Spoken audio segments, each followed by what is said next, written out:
नमस्कार, good morning, सत श्री अकाल, अस्सलाम वालेकुम। मेरा नाम है नरेश कुमार।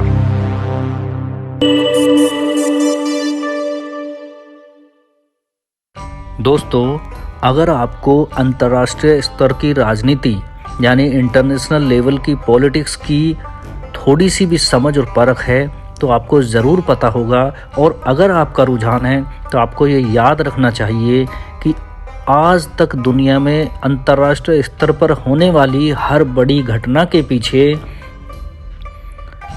एक मानव निर्मित कारण या एक कॉन्स्पिरेसी ज़रूर होती है। जेम्स कैमरॉन हॉलीवुड के सफल निर्देशकों में माने जाते हैं। 1997 में बनी फिल्म टाइटैनिक ने ऑस्कर अवार्ड की लाइन लगा दी थी। आज जो भी हम टाइटैनिक के बारे में जानते हैं वो फिल्म की देन है। अपने समय के सबसे बेहतरीन और ताकतवर जहाज टाइटैनिक का निर्माण आयरलैंड में बेलफास्ट के हारलैंड एंड वोल्फ शिपयार्ड में किया गया था। इसकी आउटर शील्डिंग 30 फीट स्टील से की गई थी। इसे बनाने वालों ने इसे द अनसिंकेबल पैलेस का नाम दिया था, मतलब कि किसी भी स्थिति में ये डूबेगा नहीं। जाहिर है इसका इंश्योरेंस भी तगड़ा हुआ था। रकम भरने वाली इंश्योरेंस कंपनी भी दिवालिया हो गई। लेकिन ये सब बातें प्याज की बाहरी परतों की तरह हैं, अंदर असली कारण है। सन 1898 में मॉर्गन रॉबर्टसन नामक एक लेखक ने रैक ऑफ द टाइटन नामक एक पुस्तक लिखी थी। याद रखिए, ये 1898 में लिखी गई थी, जबकि टाइटैनिक की असली घटना 1912 में हुई थी।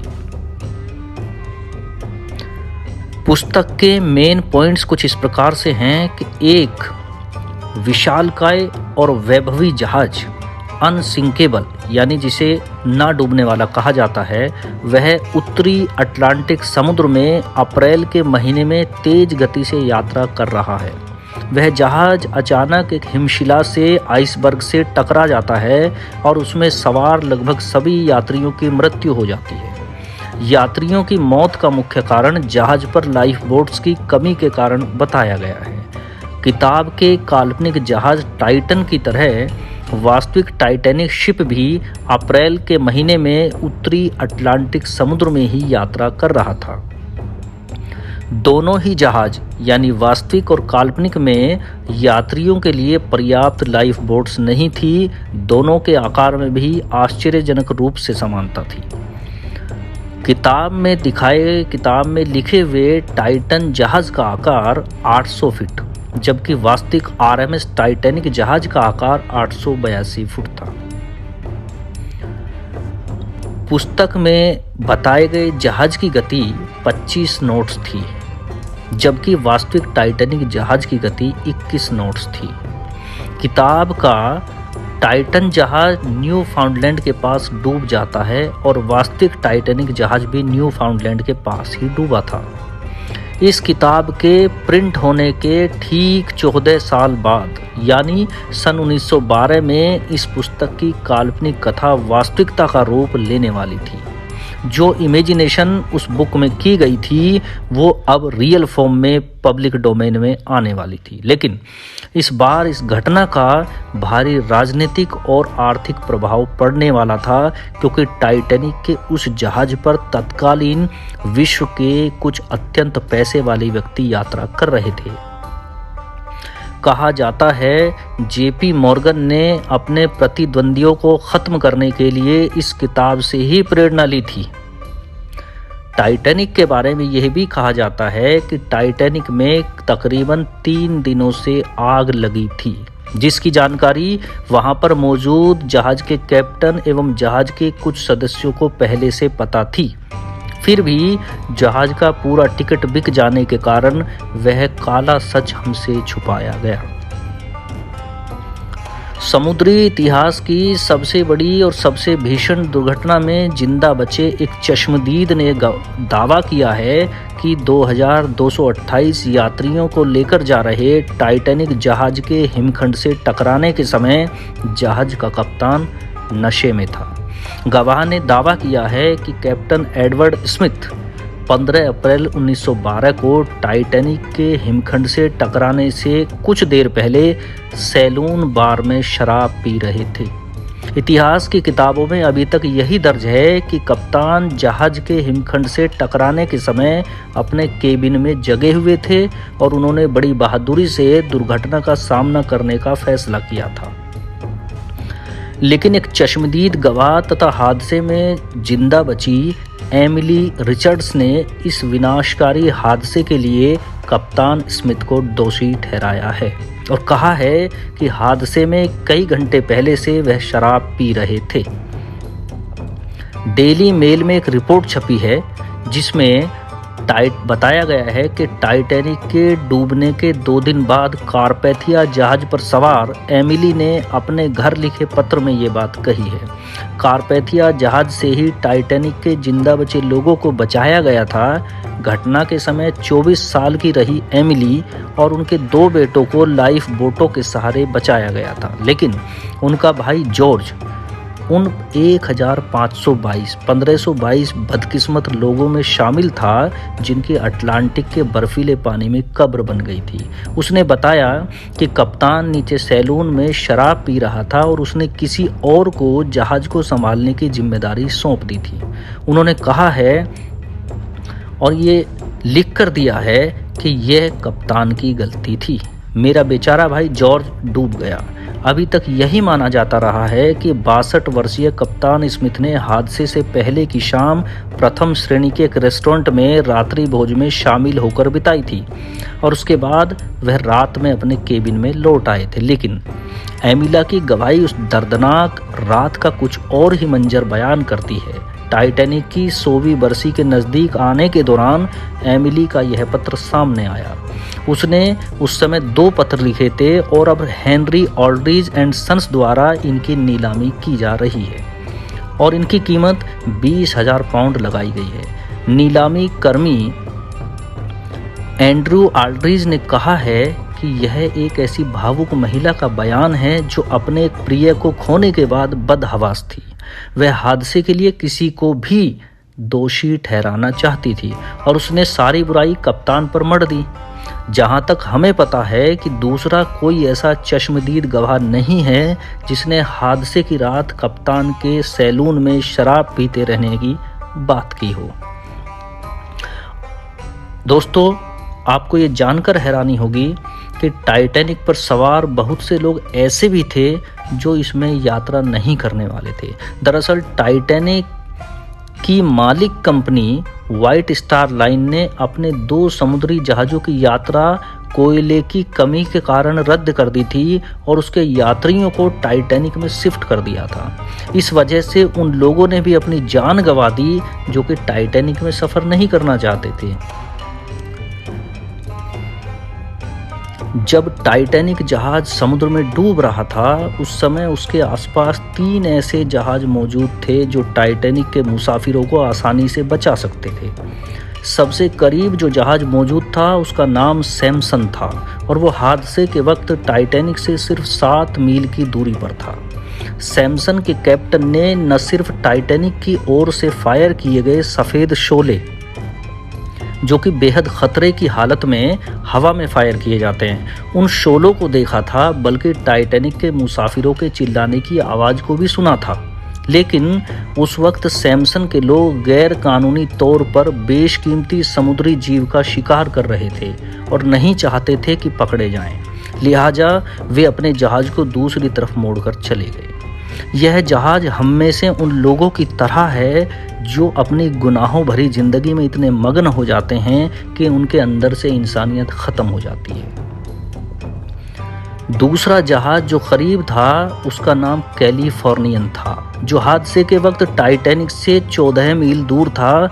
उस जहाज के कैप्टन ने भी टाइटैनिक की ओर से निकल रहे सफ़ेद शोले अपनी आंखों से देखे थे, क्योंकि टाइटैनिक उस वक्त बर्फ की चट्टानों से घिरा हुआ था और उस दूसरे जहाज को कैलिफोर्नियन को उन चट्टानों के चक्कर काटकर वहाँ तक जाना पड़ता। इसलिए वो कैप्टन सुबह होने का इंतज़ार करने लगा और जब सुबह वो टाइटैनिक की लोकेशन पर पहुंचा तो टाइटैनिक को समुद्र की तह में पहुंचे हुए 4 घंटे गुजर चुके थे और टाइटैनिक के कैप्टन एडवर्ड स्मिथ समेत 1569 मुसाफिर डूब चुके थे।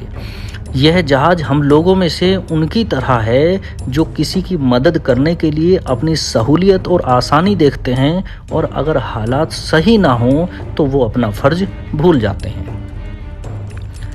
तीसरा जहाज़ कारपैथिया था जो टाइटैनिक से 68 मील दूर था, 68 माइल्स फार अवे। उस जहाज के कैप्टन ने रेडियो पर टाइटैनिक के मुसाफिरों की चीख पुकार सुनी थी जबकि उसका जहाज दूसरी तरफ जा रहा था। उसने फौरन अपने जहाज का रुख मोड़ा और बर्फ की चट्टानों और खतरनाक मौसम की परवाह किए बगैर मदद के लिए रवाना हो गया। हालांकि वो दूर होने की वजह से टाइटैनिक के डूबने के 2 घंटे बाद लोकेशन पर पहुंच सका, लेकिन यही वो जहाज था जिसने लाइफ बोट्स की मदद से टाइटैनिक के बाकी 710 मुसाफिरों को जिंदा बचाया था और उन्हें हिफाजत के लिए न्यूयॉर्क पहुंचा दिया था। उस जहाज के कैप्टन आर्थर रोस्टन को ब्रिटेन की तारीख के चंद बहादुर कैप्टनों में शुमार किया जाता है, याद किया जाता है और उनको कई सामाजिक और सरकारी अवार्ड से भी नवाजा गया था। देखिए, बहुत सारी मुश्किलें हमारी ज़िंदगी में होती हैं, चैलेंज रहते हैं, लेकिन जो इन मुश्किल और चैलेंज का सामना करते हुए भी इंसानियत की भलाई के लिए कुछ करे, वही तो सच्चा इंसान है। दोस्तों, अगर मैं आपसे कहूं कि टाइटैनिक जहाज़ कभी डूबा ही नहीं था बल्कि कोई दूसरा जहाज़ डूबा था और ये आज तक रहस्य ही बना हुआ है, तो क्या आप मेरी बात पर यकीन करेंगे? नहीं, लेकिन हो सकता है इस वीडियो को देखकर आपको इस बात पर यकीन आ जाए। तो इस रहस्य को सुलझते देखिए इस वीडियो के अंत तक। टाइटैनिक जहाज़ अपने समय का सबसे विशालकाय जहाज़ था। जहाज़ की पहली यात्रा 10 अप्रैल 1912 को इंग्लैंड के साउथहैम्पटन शहर से शुरू होकर न्यूयॉर्क के बीच होने वाली थी। यात्रा के बीच में जहाज़ ने फ्रांस व आयरलैंड में 2 विराम भी लिए थे। वहाँ से कुछ और यात्री भी उसमें चढ़े थे। जहाज़ में लगभग 1317 लोग सवार थे, जिसमें से 324 फर्स्ट क्लास में थे, 284 सेकंड क्लास में थे और 709 थर्ड क्लास में यात्रा कर रहे थे।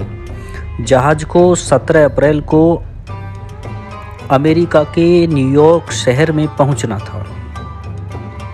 टाइटैनिक से आइसबर्ग से टकराने और 2 हिस्सों में टूट जाने और समुद्र में डूब जाने की कहानी अलग अलग तरीकों से हमारे सामने आ चुकी है, लेकिन कहानी का एक अनसुना पहलू या यूं कहें एक सच बहुत कम लोगों को पता है। वो ये है कि हूबहू टाइटैनिक जैसा ही दिखने वाला एक दूसरा भी जहाज़ था जिसका नाम था ओलंपिक। ओलंपिक और टाइटैनिक दोनों ही व्हाइट स्टार लाइन द्वारा ही बनाए गए थे। दोनों ही जहाज़ों में लिनोलिम्प के फर्श थे।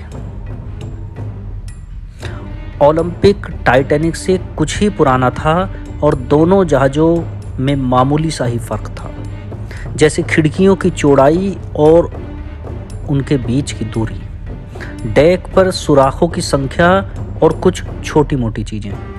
एक रिसर्च के अनुसार 20 सितंबर 1911 में अपनी एक यात्रा के दौरान ओलंपिक की शाही नौसेना के जंगी जहाज़ से टक्कर हो गई, जिससे दोनों ही जहाज़ को बहुत नुकसान हुआ था।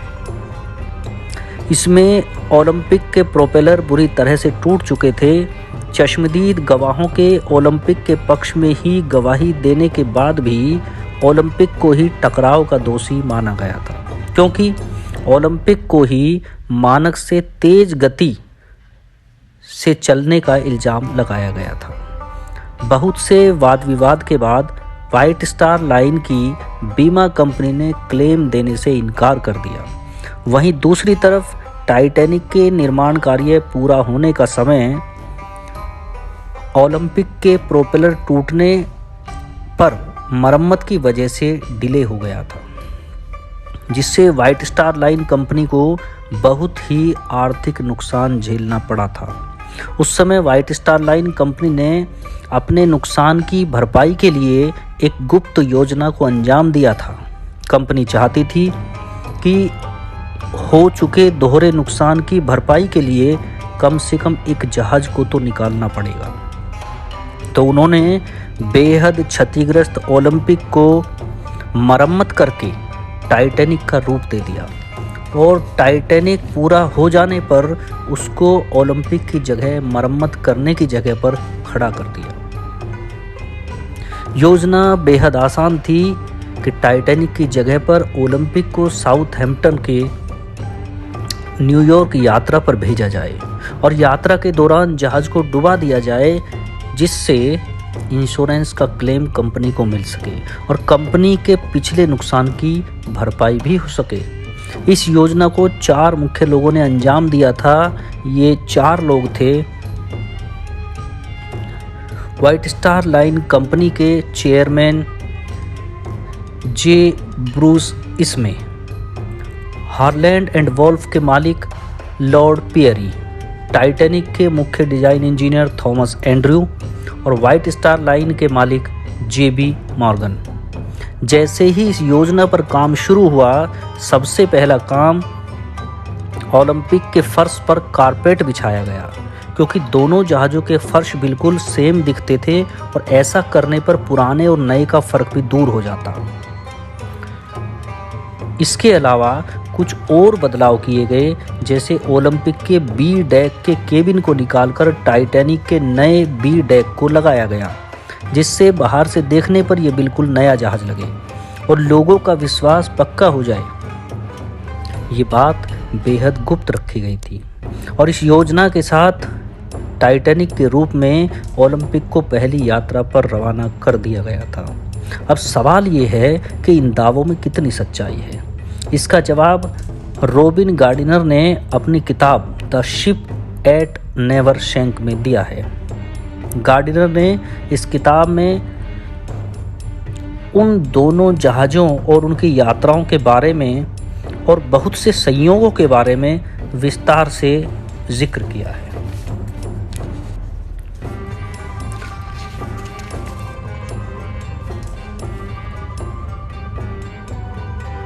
किताब में किया गया विस्तार से वर्णन इस बात को यकीन में बदल देता है कि दरअसल डूबने वाला जहाज़ टाइटैनिक नहीं, बल्कि उसके रूप में ओलंपिक था।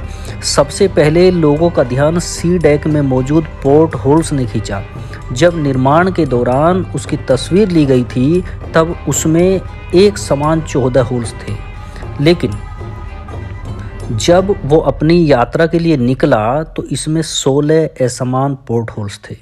सिर्फ यही एक सबूत नहीं है, इसके अलावा दोनों जहाज़ों के निर्माण में लगे कारीगरों ने भी कई साल बाद स्वीकार किया कि दोनों जहाज़ों को आपस में बदल दिया गया था।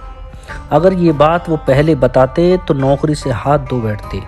कुछ और भी बातें हैं जो इस मामले को पूर्व योजित होने का सबूत देती हैं।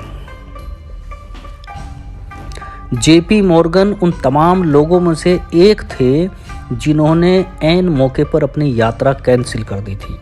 उनकी यात्रा को अचानक कैंसिल करने का कारण उनका स्वास्थ्य खराब होना बताया जा रहा था, पर 2 ही दिन बाद उनको एकदम स्वस्थ हालत में फ्रांस में देखा गया था। ऐसे ही जे ब्रूस इसमे की पत्नी व बच्चों की यात्रा भी अचानक कैंसिल कर दी गई थी, जिसका कारण भी उनकी पत्नी का खराब स्वास्थ्य बताया गया था। लेकिन अगले ही दिन उनको भी वेल्स में छुट्टियां बिताते देखा गया था। जहाज के रवाना होने के 1 घंटा पहले जेपी मॉर्गन ने जहाज पर से पीतल की 7 बेशकीमती मूर्तियां उतरवाई थी। इन सभी बातों के अलावा एक और असामान्य बात ये थी जो कि इस षड्यंत्र को मजबूती देती है। टाइटैनिक के रूप में ओलंपिक का मरम्मत कार्य 1935 में पूरा हो जाने पर जहाज की लकड़ी की पट्टियों और लकड़ी की सीढ़ियों को अमेरिका के व्हाइट स्टोन होटल के निर्माण कार्य में इस्तेमाल किया गया था। तो पाया गया कि उन पट्टियों पर 401 नंबर अंकित था, जो कि टाइटैनिक के निर्माण में उसकी पट्टियों पर था, जबकि ओलंपिक की लकड़ी पर 400 अंकित होना चाहिए था। क्या ये सभी बातें इस बात का सबूत नहीं हैं कि टाइटैनिक तो कभी डूबा ही नहीं था, बल्कि उसकी जगह पर ओलंपिक को जानबूझकर डुबाया गया था? जो भी हो, नुकसान सिर्फ उस यात्रा में जान गंवा चुके लोगों का ही हुआ था, जो दूसरों के लालच का शिकार बन गए। दोस्तों, आपको जानकारी कैसी लगी? आप फीडबैक ज़रूर दीजिए। Thank you.